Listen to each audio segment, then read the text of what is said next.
आप भक्ति करते रहो, जो मर्यादा बताई है उस मर्यादा का पालन करते रहो। संसार की तरफ मत देखो, संसार की तरफ देखोगे भक्ति पर नहीं चल पाओगे, आप अपना उद्देश्य भूल जाओगे। संसार के चोचले नहीं देखने हमने, चाहे वो कुछ भी ड्रामा करते हैं। अब विवाह शादी के अंदर संसारिक लोग बहुत बड़ा कुछ करते हैं, डांस करते हैं, डीजे बजाते हैं, पैसा खूब खर्च करते हैं, लड्डू मिठाई बना करके खूब वो दिखाते हैं अपनी महिमा। तो परमात्मा कहते हैं इस तरह के जो परंपराएं हैं विवाह की, फिर आगे लेन देन की, ये भक्तों को अच्छा नहीं लगता, भक्ति मार्ग में बाधक है ये, और भगवान रुष्ट होता है। जैसे आपने देखा कि पहले दिन डीजे बजा रहे थे, लड़के का विवाह था, अगले दिन बारात जा रही थी, लड़का भी मर गया, 4-5 और मर गए उसी गाड़ी में, दुर्घटना में। पहले डीजे बज रहा था, अब वहाँ पर धुआछड़ बज रहे हैं, टक्कर मार रहे हैं, हाहाकार मच रहे हैं। अब बजा ले डीजे, खा के ये डीजे। परमात्मा से डर कर रहे, कदम कदम फूंक कर रख, और भगवान प्रसन्न रखना पड़ेगा हमने अगर इस गंदे लोक में जीना है। तो जिस तरह भगवान प्रसन्न रहे उसी तरह अपना रहो, और फिर ये दुर्घटनाएं भी टलेंगी, साथ देगा भगवान आपका और आपके बच्चों का। तो इस प्रकार हमने ये बकवादें नहीं करनी है। साधु भक्त को अच्छा नहीं लगता है, आम समाज कुछ भी करता रहे उसकी तरफ नहीं देखना हमने, ना दहेज देना है ना लेना है, क्योंकि ये हमारे संस्कार उलझते चले जाते हैं, ये कभी निपटेंगे नहीं। फिर हमने ख़त्म करना है इन संस्कारों को।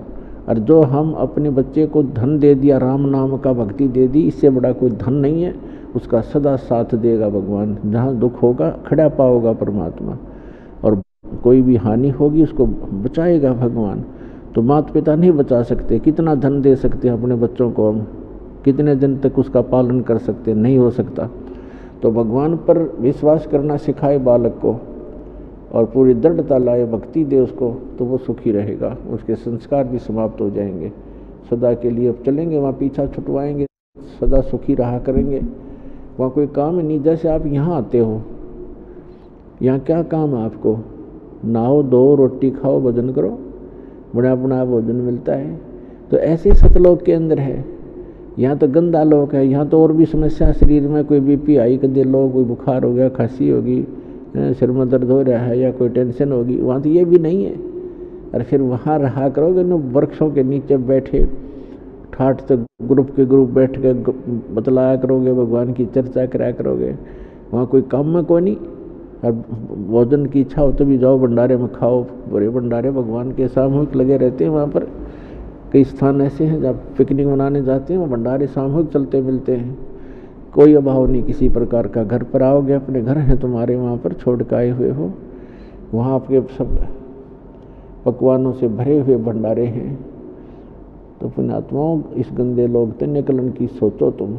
यहाँ तो जाना पड़ेगा, एक दिन छोड़ना भी पड़ेगा। आज चाहे आप कितना ही यहाँ व्यवस्थित बने बैठे हो, या आपकी भूल ही साबित होगी एक दिन। चाहे आपकी कोठी है, कार है, बैंक बैलेंस है, खूब सारी सुविधाएं हैं, लेकिन कल उकचुक हो जा, कैंसर हो जा बॉडी में, बता, खाक सुविधाएं, ये जहर दिखाई देगा ये सारा धन। तो बच्चों, यहाँ से निकलने की चेष्टा करो जितना हो सकती है।